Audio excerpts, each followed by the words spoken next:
নমস্কার বন্ধুরা, আমার চ্যানেলে আপনাদের সবাইকে স্বাগত জানাই। আজকে আমি আবার একটা নতুন রেসিপি নিয়ে আপনাদের সামনে হাজির হয়ে গেছি। আজ আমি আপনাদের একটি নিরামিষ ফুলকপি আর কড়াইশুঁটি দিয়ে একটা খিচুড়ির রেসিপি করে দেখাবো। এই রান্নাটা কিন্তু কম বেশি প্রায় প্রত্যেকের ঘরেই হয়ে থাকে, আর শীত বা বর্ষা যে কোনো ঋতুতেই কিন্তু এর জুড়ি মেলা ভার। বাচ্চা থেকে বুড়ো সবাই কিন্তু এই খিচুড়ি খেতে খুবই ভালোবাসে।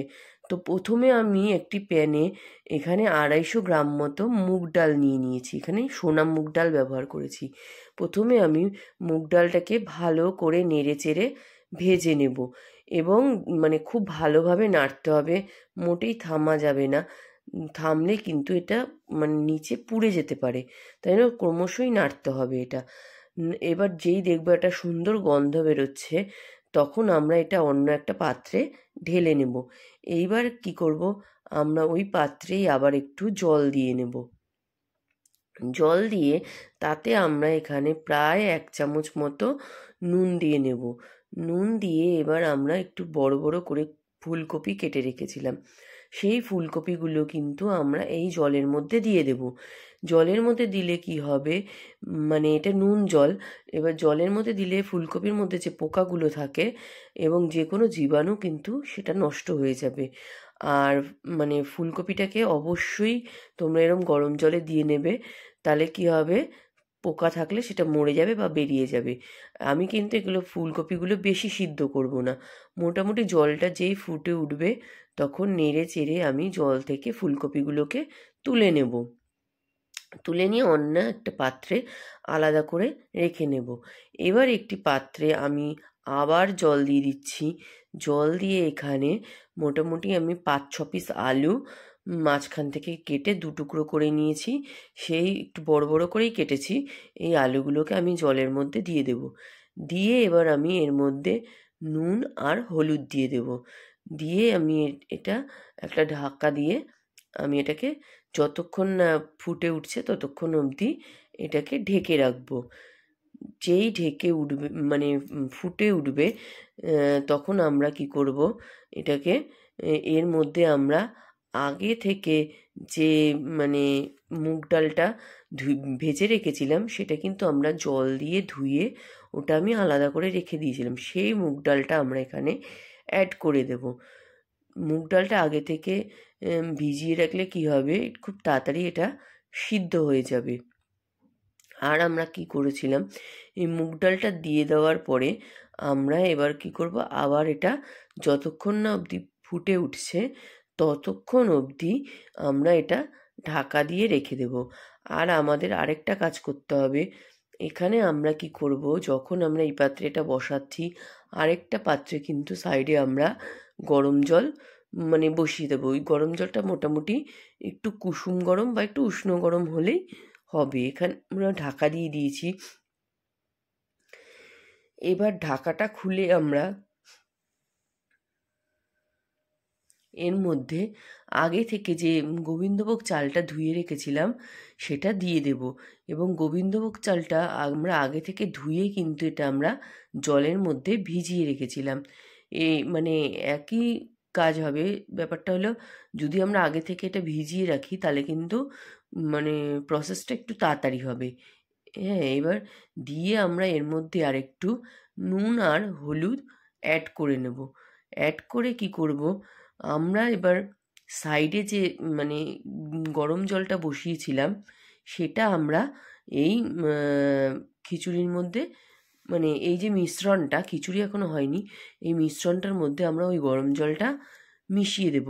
এখানে আমরা কিন্তু ঠান্ডা জল ইউজ করব না। ঠান্ডা জল ইউজ করলে কি হবে, জিনিসটা একটু পানসা টাইপের হয়ে যায়। পানসা বলতে জিনিসটা খেতে অতটা টেস্টি হবে না। হ্যাঁ, এবার কি করব, আমরা এই সবসময় যে কোনো ডালের জিনিস রান্না করলে এই ডালের ওপরে যেই ফুটে ওঠে দেখবে একটা ফেনা মতো তৈরি হয়, এটা কিন্তু আমাদের শরীরের পক্ষে খুবই খারাপ। তার জন্য এটা আমরা একটা হাতা দিয়ে যতটা সম্ভব তুলে ফেলে দেব। ফেলে দিয়ে এবার আমরা দেখো আমরা নেড়ে নিচ্ছি ভালো মতো নেড়ে নিয়ে এটা মিশিয়ে দেব। মিশিয়ে দিয়ে এবার আমরা কি করব, সেই জলটা দিয়ে দিচ্ছি। দিয়ে এবার আমরা ওর মধ্যে আবার যে বলেছিলাম নুন হলুদটা অ্যাড করছি। আর এই খিচুড়ি কি বলো তো, খিচুড়ি আমরা প্রচণ্ড ঠান্ডা বা ঝমঝমে বৃষ্টিতে একটা খাওয়ার একটা অন্যই একটা আলাদা মজা আছে কিন্তু।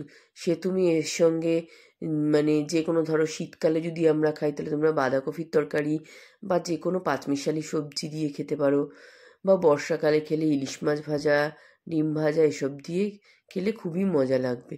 তো আমরা এটা গ্যাসের আরেকটা সাইডে বসিয়ে দিয়েছি।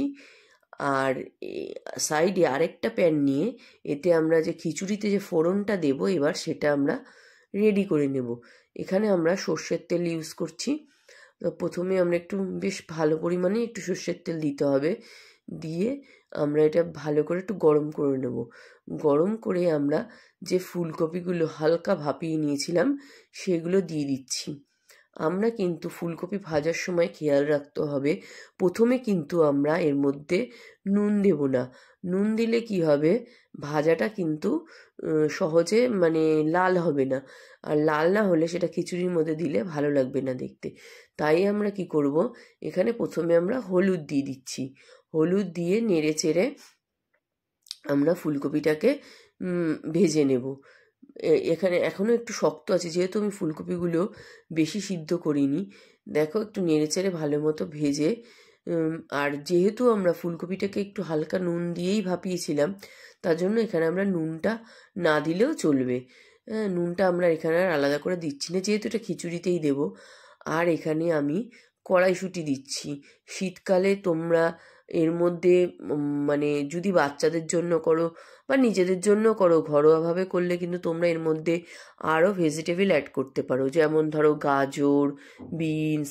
মানে বাচ্চারা তো এগুলো সহজে খেতে চায় না, এর মধ্যে দিলে সেটা একবারে খাওয়ার হিসাবেও খুবই টেস্টি হবে, আর পুষ্টিগুণটাও খুব ভালোই হবে। আর আমি এখানে দিয়ে নিচ্ছি হচ্ছে চিনি। আমি চিনিটা সবসময়ই হাতের মাপে দেওয়ার চেষ্টা করি। মোটামুটি এখানে আমি খুব বেশি চিনি দিইনি, 1-1.5 চামচের মতোই চিনি দিয়েছি।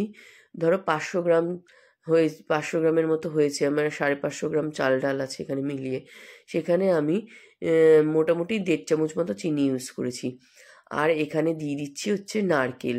নারকেল আর নারকেলটা কিন্তু মানে অপশনাল, তোমরা দিতেও পারো নাও দিতে পারো। নারকেল কিন্তু অনেকেরই খাওয়ার বারণ থাকে, তার জন্য নারকেলটা যদি কেউ চাও তোমরা নাও অ্যাড করতে পারো। মানে যেহেতু আমি নিজে নারকেল ভালো খাই তার জন্য এখানে আমি নারকেলটা ইউজ করেছি। আর অনেকে আবার খিচুড়িতে কিন্তু বাদাম খুব পছন্দ করে, তোমরা যদি চাও চিনে বাদাম হোক বা কাজু কিশমিশ এগুলো ইউজ করতে পারো, এগুলো যার যার নিজের টেস্টের ওপর নির্ভর করে। আর যেটা বলছিলাম, তো এরমভাবেই তারপরে টমেটো অ্যাড করতে পারো, কিন্তু টমেটোটাও অনেকের খাওয়া বারণ থাকে তাই জন্য আমি ওখানে অ্যাড করছি না। আর এখানে আমি ফোড়ন হিসাবে দিয়ে দিলাম জিরে, কালো জিরে আর গোটা শুকনো লঙ্কা দিয়ে এটা কিন্তু ভালো মতো ভেজে নিতে হবে। দেখবে তেলে দিলে এটা সুন্দর গন্ধ বেরোবে। আর দিয়ে দেবো আদা। আদাটা দিয়েও কিন্তু ভালো মতো নেড়ে চেড়ে ফ্রাই করে নিতে হবে। আদার কিন্তু দেখবে একটা তেলে যখন দেবে একটা সুন্দর যেই ভাজা হয়ে আসবে তখনই দেখবে একটা সুন্দর গন্ধ বেরোবে। আর আমরা এখানে এরপরে অ্যাড করব হচ্ছে তেজপাতা। তেজপাতাটা তোমরা কিন্তু এখানে আমি এখানে 2টো তেজপাতা ইউজ করেছি। 2টো তেজপাতা ইউজ করেছি আমি ছিঁড়ে এর মধ্যে দিয়ে দেব। দিয়ে তেজপাতাটা দিয়েও একটু ভালো করে সব মশলা যখন দেখবে ভাজা হবে তখন খুব মিষ্টি একটা গন্ধ বেরোয়, তখনই তোমরা বুঝতে পারবে যে ফোড়নটা এবার রেডি হয়ে গেছে। এবার কি করব, আমরা যে খিচুড়িটা আমার রেডি হয়ে গেছে ওই খিচুড়ির মধ্যে আমরা ঢাকনাটা খুলে এই ফোড়নটা ওপর থেকে ছড়িয়ে দেব। ছড়িয়ে আমরা ভালো করে নেড়েচেড়ে মিশিয়ে নেব। আর যেটা আমি মানে স্কিপ করে গেছি সেটা হচ্ছে, দেখো আমি খিচুড়ির মধ্যে কিন্তু গোটা কাঁচা লঙ্কাও ইউজ করেছি। যারা ঝাল ভালো খাও, মানে আমরা খুব ঝাল খেতে ভালোবাসি তাই জন্য আমরা কাঁচা লঙ্কাটা সব কিছুতেই প্রেফার করি। তো তোমরা যারা ঝাল ভালো খাও তারাও এখানে কাঁচা লঙ্কাটা এরমভাবে ইউজ করতে পারো, বা ফোড়নের সময় আদার সঙ্গে ওরকম থেতো করেও দিতে পারো। দিয়ে এবার আমরা ভালো করে নেড়ে চেড়ে তোমরা একটু অবশ্যই একটু নুন মিষ্টিটা দেখে নেবে। যদি লাগে এই সময় তোমরা তোমাদের প্রয়োজন মতো নুন মিষ্টিটা কিন্তু মিশিয়ে নেবে। আমার খিচুড়ি কিন্তু মোটামুটি রেডি। এইবার আমরা আগে থেকে ভেজে রাখা নারকেলগুলো মিশিয়ে দিচ্ছি। দিয়ে আবারও আমরা ভালো করে এটা নেড়েচেড়ে মিশিয়ে নেব।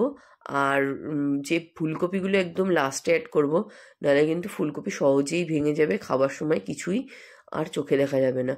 আর ফুলকপিগুলো লাস্টে দিলে দেখতেও ভালো হয়, আর মোটামুটি এরকম গোটা গোটাই থাকবে। দিয়ে এবার ভালো করে মানে খুব হালকা হাতে নাড়তে হবে যাতে এটা না ভেঙে যায়। দিয়ে এবার আমরা ভালো করে নেড়ে চেড়ে মিশিয়ে নেব। আর সবশেষে বলি যে খিচুড়ি কিন্তু একটা খুবই পুষ্টিকর খাবার। মানে কম বেশি সবাই আমরা এটা ভালো খাই। তো তোমরা অবশ্যই আমার এই রেসিপিটা ট্রাই করো। যদি ভালো লাগে তো অবশ্যই আমার চ্যানেলটা সাবস্ক্রাইব করো। সবার শেষে দেখো আমি এখানে ঘি অ্যাড করছি। ঘি দিয়ে আমরা কিন্তু এটা চাপা দিয়ে দেবো, তাহলে কিন্তু ঘিয়ের গন্ধটা খুব ভালো ছড়িয়ে যাবে।